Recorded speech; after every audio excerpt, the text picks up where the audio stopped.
Boa noite a todos, sejam bem-vindos, que a paz do Mestre Jesus esteja com todos. É muito importante que compartilhem com seus amigos, familiares, a nossa reunião. E não esqueçam de dar o like, pois assim o YouTube consegue disponibilizar para mais pessoas as nossas reuniões virtuais. Ao darmos início à nossa reunião, informamos que as nossas reuniões são baseadas normalmente no Evangelho, nos livros O Evangelho segundo o Espiritismo e o Livro dos Espíritos. Hoje, nessa oportunidade, estudaremos o Livro dos Espíritos e acompanharemos as reflexões do nosso querido Tiago, que faz parte, é integrante do Lar de Teresa, em Copacabana. Tiago, as suas primeiras palavras. Olá, Kátia. É uma alegria aqui estar com todo mundo aqui reunido estudando o Livro dos Espíritos, né? Boa noite a todos. Vamos então à nossa leitura da noite de hoje. O título é Muito e Pouco. É na bênção do pouco que rasgas de imediato a senda ideal para o sol da alegria. Enquanto o muito é constrangido a sopesar responsabilidades maiores, no campo dos compromissos que envolvem o bem geral, podes, com o fruto do teu trabalho, semear a divina felicidade que nasce do coração. Dentro do pouco, que te limita a existência, atenderás desse modo às necessidades que hoje, aparentemente sem expressão, quais sementes desvaliosas, serão de futuro verdadeiras messes de talentos celestiais. É assim que solucionarás modestas despesas de conteúdo sublime, quais sejam o copo de leite para a criança necessitada, a sopa eventual para os que passam sem rumo, o remédio para o doente esquecido, o socorro fraterno às mães caídas em abandono, o agasalho singelo aos hóspedes da calçada, o prato adequado ao enfermo difícil, o colchão que alivie o paralítico em sombra, a lembrança espontânea que ampara o menino triste, o concurso silencioso, conquanto humilde em favor do amigo hospitalizado, o serviço discreto às casas beneficentes, o livro renovador ao companheiro em desânimo, a gentileza para com o vizinho enjaulado na provação, a cooperação indiscriminada a esse ou aquele setor de luta. Não esperes, portanto, que a vida te impõe uma cruz de ouro para ajudar e servir. Lembra-te de que os chamados ricos, por se encarcerarem nas algemas do muito, nem sempre podem auxiliar, sem delongas, presas que são de suspeitas atrozes, na defensiva dos patrimônios que foram chamados a manobrar na extensão do progresso. Ora por eles, ao invés de reprochar-lhes a hesitação e a conduta, porquanto, se tens amor, sairás de ti mesmo com o pouco, abençoado que o Senhor te confia, e de pronto obedecerás ao próprio Senhor, espalhando em seu nome a força da paz e o benefício da luz. É uma mensagem de Emmanuel, do livro Religião dos Espíritos, capítulo 25, psicografia de Francisco Cândido Xavier. Vamos à nossa prece. Querido Senhor Jesus, cá estamos, Mestre, mais uma vez reunido de seu nome, para te agradecer por tudo e todo o amor que dedicas a nós, habitantes desse planeta, encarnados e desencarnados. Que a sua paz, Senhor, possa chegar a cada um de nós, aos nossos lares, ao nosso país, a esse nosso planeta de provas e expiações, que tanto precisa, Senhor, da sua ajuda. Fica conosco, Mestre, e nos abençoe, e que a nossa reunião seja proveitosa para cada um de nós. Que assim possa ser, graças a Deus. Tiago, você agora vai estar conosco, abordará o tema O Necessário e o Supérfluo, as perguntas do Livro dos Espíritos, da 715 a 717. Com as nossas melhores vibrações, a palavra é sua. O nosso tema de hoje, ele faz parte do capítulo 5 da terceira parte do Livro dos Espíritos, né, que é o tema da lei de conservação. E dentro das leis morais, a lei de conservação, ela nos fala da importância do instinto de preservação.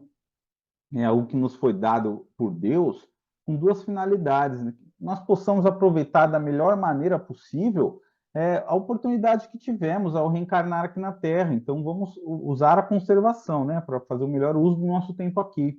E também poder executar a parte que nos cabe no plano da providência divina. A questão 704, Livro dos Espíritos, ela introduz o nosso tema do necessário e supérfluo, quando ela trata dos meios de que nós precisamos para dar cumprimento ao instinto de conservação e atender à nossa sobrevivência. Lá é dito que Deus nos dá o instinto de conservação, mas ele também dá aos homens os meios necessários para a sua sobrevivência. E essa questão se encerra com a seguinte frase, dita pelos Espíritos: só o necessário é útil, o supérfluo jamais o será. Então, esta frase, nós já temos uma associação importante, né? O necessário é ligado àquilo que é útil para nós, e o supérfluo é aquilo que não está ligado àquilo que não é útil para nós. Ou seja, tem uma demarcação clara do supérfluo e do necessário por meio do critério da utilidade. Isso nos deixa, de fato, com uma outra dúvida, que é qual? O que é ser útil? Naturalmente, né? Teremos essa dúvida. E essa é uma questão que na história da filosofia, muito discutida, bem desde a época da Grécia Antiga até as filosofias mais recentes, na época de Kardec, um pouco antes, mas aproximadamente de forma contemporânea, surge a filosofia utilitarista, que se debate amplamente sobre esse assunto.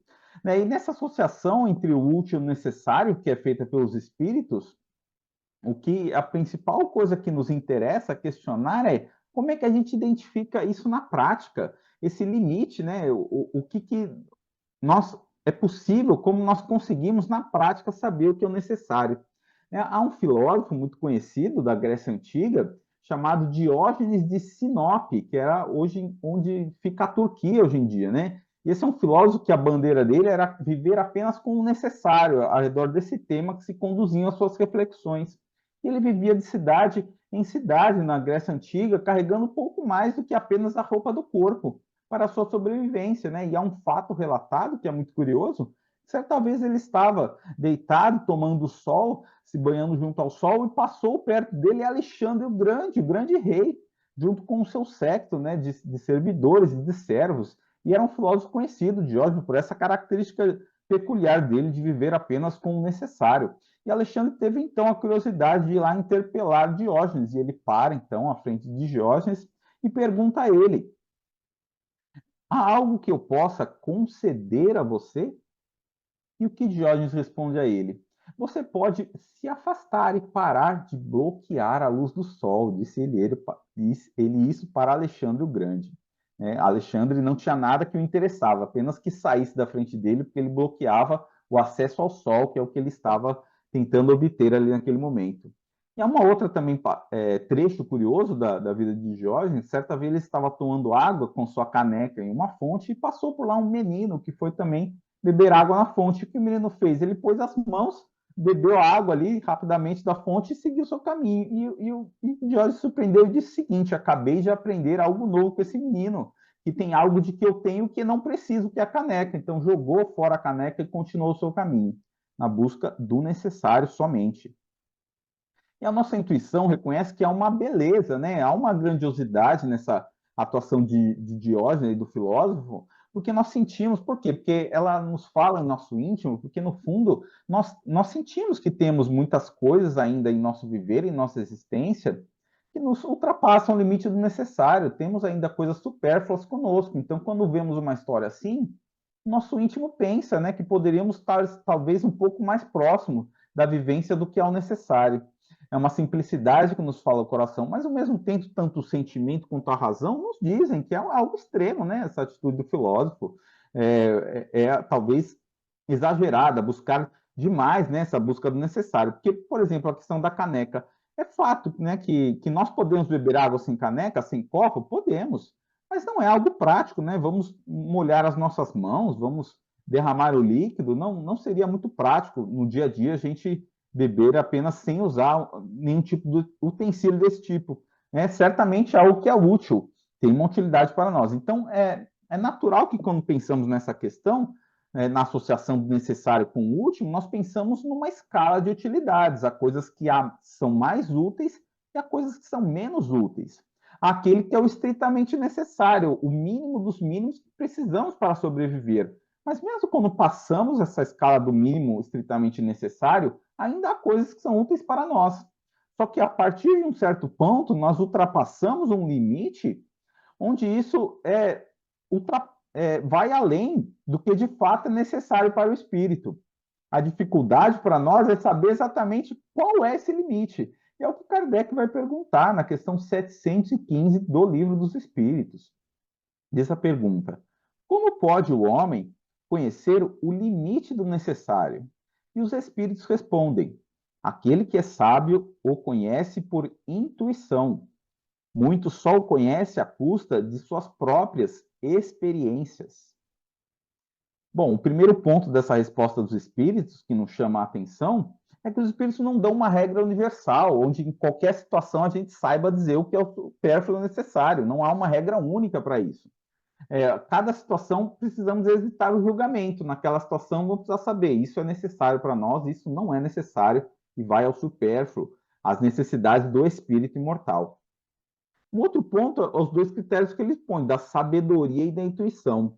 Na obra O Espiritismo de A a Z, da FEB, há o verbete lá sabedoria, que ele é baseado no livro Estudos de Filosofia Social Espírita, de Ney Lobo. E lá há o seguinte definição para a sabedoria. A sabedoria é definida como superioridade tanto do ponto de vista intelectual quanto moral. Então, a sabedoria ela tem dois aspectos: o aspecto da intelectualidade e da moralidade. Então, o espírito que já atingiu uma certa condição, tanto do ponto de vista intelectual quanto moral, ele consegue distinguir o limite do necessário em cada situação por meio da sua intuição. E a intuição, o que nós podemos refletir sobre a intuição? Né? Ela é uma palavra que vem do latim intuere, e ela significa considerar, ver algo interiormente. É de compreensão imediata, né? É a compreensão imediata que temos de uma situação. Quando nós nos deparamos com algo, a primeira impressão que temos, o que nós de imediato compreendemos ou sentimos em relação àquilo, aquilo é a nossa intuição, é algo que não depende de uma elaboração racional, como que um automático que nos vem à mente. Ela é considerada uma forma de conhecimento também, de apreensão da realidade, que é diferente do raciocínio, que é a reflexão ponderada sobre os aspectos. Mas isso não significa, embora sejam diferentes, que raciocínio e intuição sejam adversários. Né? Einstein dizia que as grandes descobertas científicas nascem da intuição. Né? Em uma entrevista que ele deu certa vez, em 1929, para a revista Saturday Evening Post, ele disse que tinha intuições que ele sentia estarem corretas sem que ele tivesse certeza de que estavam corretas. Mas era muito mais simples ele ir atrás de tentar investigar essas intuições do que desprezá-las e partir do zero. Por exemplo, quando ele era jovem ainda, ele era funcionário em um escritório de patentes na Suíça. E ele conciliava os estudos dele de física com esse trabalho no escritório de patentes. E no ano de 1905, ele publicou uma série de artigos que foram revolucionários na história da física. Mas demorou algum tempinho até que a comunidade científica reconhecesse a grandiosidade daqueles trabalhos e ele recebesse a oferta de um trabalho de professor universitário. Então, ele continuou, apesar desses grandes artigos publicados, continuou trabalhando no escritório de patentes da Suíça. E 2 anos depois, em 1907, ele conta que ele estava ali no escritório e estava pensando, né? E ele veio à mente dele uma imagem, né? A imagem de um homem que estava em queda livre caindo. E aí veio o seguinte pensamento a ele: este homem em queda livre não é capaz de perceber, ter uma percepção do seu próprio peso. E essa foi a intuição que veio a ele, que levou ele a desenvolver a teoria da relatividade geral, que é considerada uma das mais belas teorias da física. A partir daquela primeira intuição, foram 8 anos de trabalhos, de estudos matemáticos, para conseguir construir a teoria inteira, mas partiu daquela intuição. Né? Então, dizem os cientistas que nosso cérebro tem um modelo cognitivo, em que, perante as situações que surgem à nossa frente, esse modelo é atualizado pelas experiências. A intuição é um processo que ocorre no subconsciente, diferente da razão, que é no nosso consciente. É uma confrontação com a realidade, onde o subconsciente forma uma primeira compreensão. Só que os estudos que fizemos no passado entram na nossa intuição, eles ajudam a formar o conteúdo desse subconsciente. Como esses grandes cientistas, o caso de Einstein e outros, que há muitos outros, né, que têm essas intuições, é porque fizeram estudos antes que alimentaram a sua intuição. Só que isso acontece com todos nós, na realidade, né? Sob a visão espírita, o inconsciente de cada um carrega não só as experiências dessa vida, como também das vidas anteriores e das nossas vivências na espiritualidade. E quando avançamos em moral e intelecto, a nossa capacidade de julgar a situação se amplia, porque a lei de Deus está registrada na consciência de cada um de nós. E com o avanço intelectual e moral, a nossa intuição vai aos poucos se alinhando com a consciência. É por isso que a gente consegue agir mais de acordo com a lei. Há um caso ocorrido com Bezerra de Menezes, que ele mesmo conta, quando ele era jovem, né, que ele tinha uma vida financeira difícil, apertada, e certa vez ele foi convidado para uma festa que ele tinha vontade de comparecer, né, como jovem, ele queria comparecer àquela festa, mas ele não tinha possibilidades financeiras para comprar, que ele precisava de uma bota, de um chapéu e contratar uma condução de cavalo para ir buscar e levá-lo à festa, né? E ele não tinha recursos para pagar por isso. E ele se recordou que tinha um alfaiate, ele pagava sempre pontualmente esse alfaiate. Então, às vezes, quando ele estava ali num aperto, esse alfaiate emprestava algum dinheirinho para ele poder passar ali no fim do mês, algo desse tipo. Né? E ele pensou, então, em pedir o dinheiro para o alfaiate, só que era um valor consideravelmente maior do que as vezes em que ele já tinha obtido algum empréstimo nesse alfaiate. Então, ao mesmo tempo que ele queria, a consciência a intuição dele dizia que ele poderia ser recusado o empréstimo, e ele ficaria muito envergonhado, né, se o homem lhe recusasse. Ou mesmo que o homem, o alfaiate, lhe emprestasse, ele teria dificuldades para pagar aquilo depois. Então, a sua intuição dizia que poderia ser um grande problema. Mas, na dúvida ali, no dilema, ele acabou indo até o alfaiate. E ele ainda estava na porta do alfaiate com aquela indecisão: entro ou não entro? E aí ocorreu que o funcionário da alfaiataria foi até ele, né? Falou: bom, agora já foi, o funcionário vem falar comigo, né? E aí ele foi falar, então, que precisava falar com o alfaiate. Aí o que o moço respondeu a ele: no dia de ontem, o alfaiate embarcou para uma viagem à Europa. Você pode falar com o contamestre se quiser.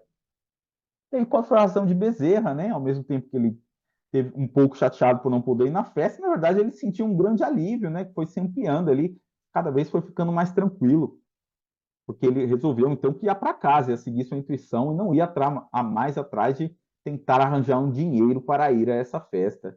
E conforme ele foi se acalmando, e diz ele que ele foi ficando mais feliz do que triste por não ter conseguido dinheiro, pelo alívio da situação, né? De não entrar numa situação desse tipo. E ele se recordou de um ditado que sua mãe costumava dizer para ele, que era o seguinte: boa romaria faz quem em casa fica em paz. É uma questão, né? Quando a gente pode aprender com a intuição, mas os espíritos dizem que há um outro caminho do aprendizado também, que é sob o limite do necessário e do supérfluo, que é o caminho da experiência. A resposta da questão 715 traz também esse outro caminho, porque a experiência de hoje ajuda a moldar a intuição que teremos no futuro. Né? E aprendizado pela experiência tem também mais de uma maneira. A gente pode aprender, por exemplo, vivendo novas experiências que não conhecíamos, e aí vamos colocar à prova o nosso conhecimento, a nossa determinação para aprender com uma situação nova que desconhecíamos. E outra forma também, o aprendizado pela dor, né? Imaginemos, se, por exemplo, Bezerra fosse ali naquele momento atrás de alguém que lhe arrumasse um empréstimo a juros altos, talvez, né, conseguiria ir na festa, mas como é que ele ficaria depois para pagar? Ia sofrer para conseguir pagar o empréstimo. E esse é o aprendizado pela dor, quando nós não temos ali uma boa intuição para nos orientar, ou temos a intuição e não seguimos ela, e aí a gente entra em situações dolorosas. Aí vamos aprender com a experiência da dor. Isso vai também para as questões, por exemplo, da alimentação, né? De forma geral, qualquer coisa ou hábito que gere consequências ao nosso corpo físico, se feita com exagero. Né? Como passamos do limite necessário nesse campo, teremos o aprendizado pela dor. Isso nos leva à próxima questão dos espíritos, que é a questão 716. Né? Pergunta: a natureza não traçou o limite das nossas necessidades por meio da própria organização física que nos deu? E a resposta é a seguinte: sim, mas o homem é insaciável. A natureza traçou os limites de suas necessidades por meio da própria organização que lhe deu. Mas os vícios alteraram sua constituição e criaram para ele necessidades que não são reais. Ou seja, Kardec pergunta se a natureza automaticamente estipula limites através do nosso corpo físico. E a resposta é que sim, assim como os animais têm o seu limite de saciedade, nós temos também, né, pelos limites que a natureza coloca para nós e nos aponta, que basta o suficiente para nós.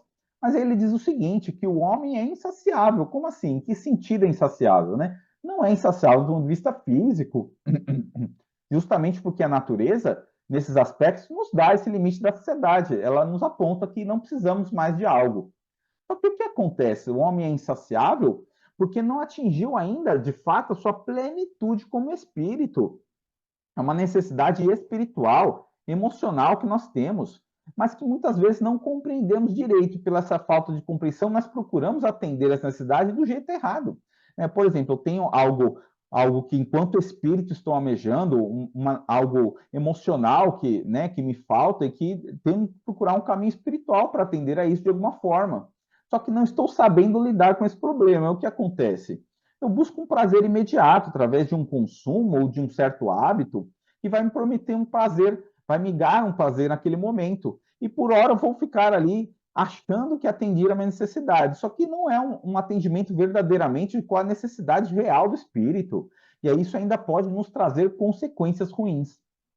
Então a resposta da questão 716 nos traz a seguir a questão dos vícios, né, que surgem quando? Quando as ações humanas alteram a própria constituição física.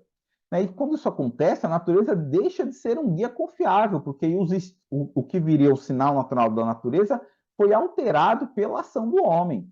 Isso é muito claro no caso das substâncias, né, que após serem ingeridos geram dependência do corpo físico. A pessoa pode até achar que consegue, né, muitos acham que vão parar a hora que quiserem, mas não é assim. Por quê? Porque embora aquilo não seja uma necessidade do espírito, passa a ser necessário ao corpo físico. E aí o corpo vai confundir os sinais da natureza, ele vai disparar sinais de que precisa cada vez mais daquela substância, né, ou daquela situação.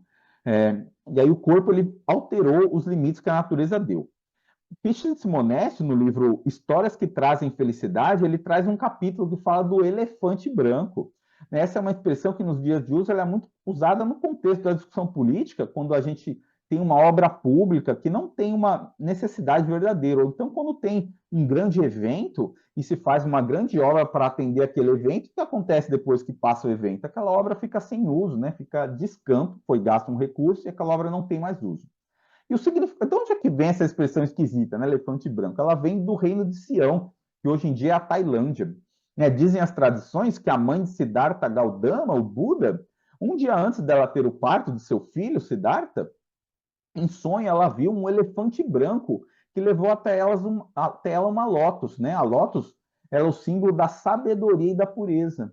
E aí, anos depois, então, nessa região, isso passou, o elefante, por causa desse sonho da mãe de Buda, o elefante branco, o elefante albino, né, na verdade, ele passou a ser considerado um animal sagrado. E aí aconteceu o seguinte, que certa época, o rei de Sião, ele tinha o hábito de dar de presente às pessoas um elefante branco.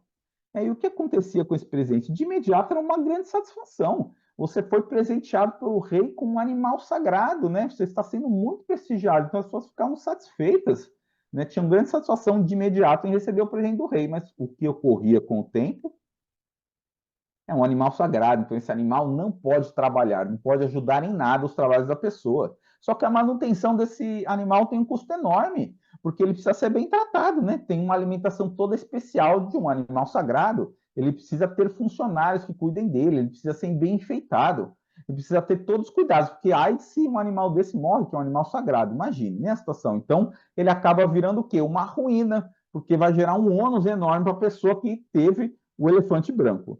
E Simonetti nos diz que o vício ele é um elefante branco, porque no momento em que começamos com ele, dá satisfação, dá alegria, mas o que acontece depois? A ruína da pessoa, assim como é o caso do elefante branco, né? Não conseguimos mais nos desfazer dele. Muito difícil. Então, é como a questão também da intuição, né? Nós vimos que ela indica o limite do necessário. Mas se a sabedoria é fraca ainda no homem, a intuição pode dar um conselho ruim, né? Se não temos a sabedoria, pode ser ruim a intuição, né? A questão 393 dos espíritos, ela fala do esquecimento do passado, um processo da reencarnação. Né? Kardec pergunta como é que as pessoas vão resgatar os erros das vidas passadas se elas não lembram dos erros da vida passada. Né? E os espíritos, na sua resposta, parte da resposta, eles dizem o seguinte: a questão da intuição que carrega essas inclinações nossas. Só que se erramos muito no passado, a intuição pode trazer uma inclinação ruim para nós, ela pode dar um mau conselho. E aí vai ter uma outra voz na nossa mente, que é qual? A voz da consciência, né? Que vai nos confrontar com essa má intuição. Então, nem sempre vamos confiar totalmente na intuição. Vamos usar junto o quê? A razão. A razão vai nos dizer também se devemos ou não fazer uma coisa na questão dos vícios. Não precisamos experimentar algo que sabemos que é prejudicial para saber que é prejudicial. Nós temos a experiência das outras pessoas, outra forma de aprender que é a experiência. Podemos observar o comportamento dos outros. Aos estudos da ciência, muitas formas em que aprendemos com a intuição, né? Desculpe, com o raciocínio, né? E podemos, então, usar a cabeça para evitar o erro. E aí, por fim, né, vimos na questão 116 um tipo de avanço no limite do supérfluo, que prejudica o indivíduo. Mas é um outro problema, esse avanço aqui do cai nos vícios é um prejuízo para o indivíduo, a princípio. E é um outro tipo de problema que é para as outras pessoas da sociedade, que é quando o supérfluo de um atrapalha o necessário do outro. E aí que vem a questão 717 do Livro dos Espíritos, que é perguntado o seguinte: se deve pensar dos que se apropriam dos bens da terra para se proporcionar o supérfluo com prejuízo daqueles a quem falta o necessário. E os espíritos respondem: estes desprezam a lei de Deus e terão que responder pelas privações que houverem causado aos outros. Kardec está perguntando sobre aqueles que se apropriam dos bens da terra. Outras traduções dizem, né, daqueles que assambarcam os bens da terra. O que seria se apropriar ou assambarcar? É tomar posse de algo que não lhe pertence. Ou então, monopolizar algo que deveria ser destinado ao uso comum. As pessoas que entram, né, quando nós entramos nesse tipo de ação deliberada, de pegar para si algo que deveria ser compartilhado, que deveria ser destinado a outras pessoas, há uma responsabilidade moral, né? Aquela pessoa que vai ter sofrimentos pela falta do necessário em decorrência desse ato, o que fez isso vai ter responsabilidade perante a lei, com o sofrimento do outro. Nós escolhemos plantar o que quisermos, mas a colheita será obrigatória. A própria lei de Deus vai nos chamar para o reajuste nessa questão. E a seguir vem um comentário de Kardec que é muito instrutivo, né? E vamos então refletir sobre ele. Diz Kardec o seguinte, nessa questão: o limite do necessário e do supérfluo nada tem de absoluto. A civilização criou necessidades que o selvagem desconhece, e os espíritos que ditaram esses preceitos não pretendem que o homem civilizado deva viver como selvagem. Tudo é relativo, cabendo à razão colocar cada coisa em seu lugar. A civilização desenvolve o senso moral e, ao mesmo tempo, o sentimento de caridade que leva os homens a se prestarem mútuo apoio. Os que vivem à custa das privações dos outros exploram os benefícios da civilização em proveito próprio. Desta tem apenas o verniz, como há muitas pessoas que da religião só têm a máscara. Então vamos pensar aqui um pouco sobre essas frases de Kardec. A primeira coisa que é dita por ele é que o limite entre o supérfluo e o necessário ele não é absoluto. Em particular, Kardec diz que ele muda conforme os avanços da civilização. voltamos a pensar aqui que as coisas têm uma utilidade para o homem, né? Tem aquilo que é estritamente necessário e as coisas que ainda são necessárias sem ir para o supérfluo. Só que conforme a civilização avança, o limite entre o supérfluo e o necessário vai aumentando, né?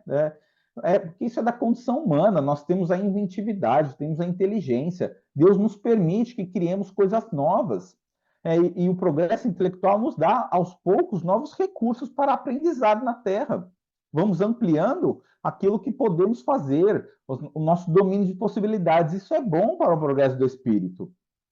Uma vez que essas novas ferramentas e invenções se tornam disponíveis, nós revisamos o que é a noção do necessário.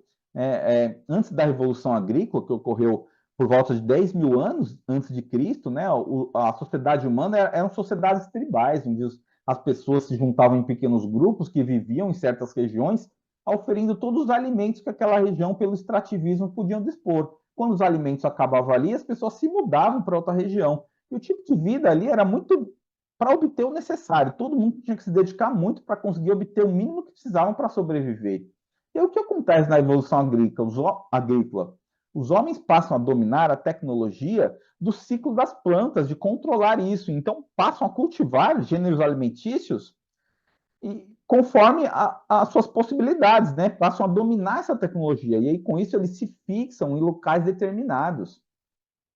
E com isso aumenta muitas possibilidades de vida material dos homens, porque agora a oferta de grãos, de alimentos, cresce bastante. Aí, logo a seguir, dominam também a domesticação dos animais, e a força de trabalho se expande muito, a população dos homens passa a crescer muito, e aí surgem aquelas grandes civilizações. O que acontece? Passa a haver mais tempo livre disponível, né? E aí as pessoas possam a conseguir se dedicar mais às coisas intelectuais, passam a se dedicar mais à cultura, a filosofia emerge nesse período, e a religião também surge durante essa fase. Então, vejamos bem, aí o que ocorre é que o necessário que era para aqueles homens que viviam na sociedade tribal passa a ser diferente do que é o necessário para um homem numa sociedade dessas. Evolui a noção do necessário também, de uma sociedade para outra. E mesmo que essas grandes civilizações tenham desmoronado, outras surgiram na esfera humana, na história da humanidade, principalmente depois da Revolução Industrial, cresceu exponencialmente o ritmo do progresso tecnológico da humanidade. Isso nos dá grandes recursos que não tínhamos antes para aproveitar nossas experiências aqui na Terra. Pensemos num aparelho como um smartphone, né, que em poucas décadas atrás, uma pessoa comum jamais imaginaria que um aparelho desse existiria um dia. Só que quantas coisas nós podemos fazer com um aparelho? É um aparelho útil? Quem vai dizer que não é um aparelho útil? É um aparelho que faz tantas coisas, nem vamos enumerar aqui tudo, mas permite a comunicação, é um meio de sustento de muitas pessoas que trabalham aí nos aplicativos de entrega, nos aplicativos de transporte e várias outras coisas, trabalhos que são feitos através dos smartphones, né? Então, pensemos, como é que eu vou dizer que um aparelho desse nos dias de hoje não é o necessário? Não é o estritamente necessário para a sobrevivência, aquele básico de sobrevivência. Mas dentro do nosso contexto cultural, não posso dizer que é algo supérfluo, que não há necessidade. Ele não era necessário para pessoas de algumas décadas, 20 anos atrás, né? Não era necessário, pessoas nem sabiam que isso existia. Só que uma vez que passou a existir e se disseminou para a sociedade, passou a se tornar algo de necessidade. Só que o que eu tenho que tomar cuidado é que o nosso sistema de produção, ele funciona incentivando o consumo das pessoas, né? Instigando o sentimento de necessidade, que todas as coisas que há são necessárias, é o que a propaganda nos aponta. É assim que o nosso sistema ele precisa incentivar o consumo para que a economia também prospere, e também incentiva a troca, né? Sempre por um modelo novo. O problema é quando a gente vai para uma noção de que, por exemplo, eu preciso ter um aparelho desse tipo, que é uma necessidade na sociedade de hoje, mas será que eu preciso estar sempre trocando para o aparelho mais novo da última geração? Né? Eu preciso estar sempre, e talvez, para muitas pessoas que podem a pensar dessa forma, e talvez nem tenham recursos financeiros para isso, né? Vão entrar em dívidas, em situações complicadas para poder estar tendo sempre o último aparelho da moda. E aí vem a nossa reflexão do limite supérfluo necessário, né? Dentro dessa necessidade, qual é a escolha que eu vou fazer? Aí cabe a ponderação de cada um, né? Aí cada um vai ter a sua avaliação. E há uma história também nesse aspecto que é contada no livro Pontos e Contos, de Irmão X, psicografia de Chico Xavier. Né, estava lá o irmão X, Humberto de Campos, conversando com amigos no plano espiritual, falando sobre esses temas, né, da prudência, do egoísmo, da avareza, e dos espíritos lá resolve contar uma história que ele passou aqui no Brasil há mais de 300 anos em uma de suas encarnações anteriores. E ele diz, né, que ele trabalhava numa embarcação francesa que vinha aqui ao país extrair o pau-brasil. E ele fazia amizade com índios, aprendeu um pouco do idioma local. Eles tinham uma relação de cordial com os índios do local. E foram 6 viagens que fizeram vindo buscar o pau-brasil. Né? Em uma dessas viagens, os outros indígenas tinham simpatia por ele, porque ele se esforçou para aprender um pouco do idioma local. E o chefe dos indígenas da região se chamava Aritogogo, e na 6ª viagem ele foi procurar falar com aquele homem da França, perguntando a ele: afinal, por que vocês se esforçam tanto para encher esses barcos de árvores e levar para a terra de vocês? Vocês não têm árvores lá para usar para acender o fogo? Vocês precisam vir até aqui para buscar árvore?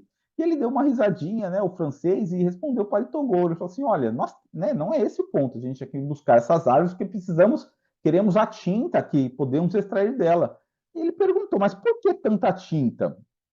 Ele fala: para atingir as roupas do nosso povo. Fala: entendi então, vocês querem ajudar as pessoas do povo de vocês. Aqui também, quando uma pessoa está em dificuldade, está doente, não consegue trabalhar, a gente provê a caça para elas, provemos os recursos para que ela possa se recuperar, né? Atendemos a necessidade dela. Então é para isso que vocês vêm, para ajudar as pessoas do povo. Ele falou: bom, aí ele explicou que não é bem isso, né? Na verdade, nós somos empregados de um único homem, um poderoso industrial da França. Mas por que esse homem quer tantos paus e tintas assim? Aí ele explica, então, o francês explica. O homem quer fazer fortuna, fazer muito dinheiro, conseguir casas e servidores para ele. Então, Aritogogo sacude a cabeça, né? Mas por que este homem não morrerá? E nesse momento o francês também dá uma risadinha, né? Como que pensando que era ingênuo Aritogogo. Claro que ele morrerá, como todos nós, né? Mas então, por que ele procura tanto peso para o seu coração? E aí o que o francês responde? Ele está preparando o futuro da família. Né? Ele vai legar aos seus filhos uma sólida fortuna. E nesse momento, então, Aritogogo fica sério, seu semblante fica entristecido e ele fala em tom grave. Ele diz o seguinte: meu caro amigo, vocês estão tentando enganar a Deus. Tribos pacíficas aqui da nossa região esbarraram também nessa questão. Né? E aí o que isso gerou entre essas tribos? As guerras. Foram tribos que destruíram umas às outras. Só há um dono invisível da terra e do céu, uma força invisível que, pela natureza, nos ensina as suas leis. Retirar os nossos filhos do trabalho é tentar enganar o eterno. Como vocês podem pensar nisso? E então o francês voltou, nesse momento foi chamado ao barco para retomar o seu caminho, e diz ele a Humberto de Campos que ficou na sua alma aí essa lição, ficou gravada nele, né? Porque ele passou a pensar numa nova compreensão do supérfluo e necessário, que dominar o dinheiro e aproveitá-lo é algo proveitoso, aproveito da necessidade de todos. Mas se deixar dominar pelo ouro, na busca do ganho transitório, é ser um escravo dos gênios perversos da tirania. Então, a questão para nós de buscar o necessário não é, como diz Kardec, abandonar os recursos modernos e voltar para uma vida tribal. Não é isso, né? O que a Irmã X ensina aqui é buscar a finalidade das coisas. Porque, enquanto filhos de Deus, viemos aqui na Terra, é com uma finalidade. E aí, as posses que temos aqui cumprem o nosso propósito de retornar ao plano espiritual, avançando em relação ao que viemos fazer aqui na Terra como espíritos? É essa a pergunta que devemos nos fazer. Então, essa frase também do tudo é relativo, precisamos aprender nesse contexto, né? No contexto da racionalidade, de entender a finalidade das coisas. Inclusive, na questão 923, Kardec pergunta se não ocorre que o supérfluo para um é o necessário do outro e vice-versa, conforme a posição social. Os espíritos dão até uma resposta bem dura, dizendo que sim, conforme a ideia material que vocês têm, né? Dos vossos preconceitos, a vossa ambição, os vossos caprichos ridículos, dizem, né? Mas o futuro fará justiça quando compreenderem a verdade. Eles dão até o exemplo de alguém que tem uma renda grande e de repente perde um quinto dessa. Na verdade, ele é reduzido por 5 a renda dele, né? Uma renda elevada. Nos dias de hoje, até fizemos a conversão, ela equivaleria a 5 milhões de libras. E se ela cai para 1 milhão de libras? A pessoa não vai poder ter tantos luxos quanto ela tinha antes, vai pensar que não tem mais o necessário. Mas se ela olhar para o lado, ela vai ver alguém que não tem nem onde reclinar a cabeça, que passa fome. Então, é tudo uma questão dela compreender que aquilo, ela não pode pensar que não tem o necessário, né? Que não tem o necessário é aquele que não tem o seu mínimo de sobrevivência, não tem nem aquilo. Então, ele fala que compete ao homem sábio para ser feliz olhar para baixo, jamais para cima, para não poder elevar a sua alma infinita. Apenas para isso vamos olhar para o alto, para elevar uma alma infinita, para entender o que nos é necessário, vamos olhar para baixo, né? Para não exagerar nas nossas necessidades. Mas aqui estamos justamente refletindo que as necessidades evoluem com a sociedade, mas o que Kardec apontou que é crucial é que a civilização avança também no aspecto moral, né? Bom, então a questão é que desde essa época das civilizações antigas, ao mesmo tempo que a tecnologia avançou, também foi surgindo as desigualdades sociais. Algumas pessoas passaram a ter tempo livre para desenvolver a filosofia, para desenvolver a intelectualidade, mas outras não, continuaram trabalhando todo o seu tempo. Sempre houve desigualdade, né, na sociedade, porque a estrutura da sociedade depende do progresso moral da média de seus habitantes. E aí o que tende a ocorrer é que, com o tempo, nós vamos avançando nisso. As sociedades, sempre houve na história da humanidade, dentro de cada sociedade, as pessoas que mal tinham o estritamente necessário para a sobrevivência, aquelas pessoas que estavam também no padrão médio do que é considerado necessário, razoável da sociedade, e aquelas que estão além, né, bem ali no supérfluo, que tem uma quantidade grande de recursos.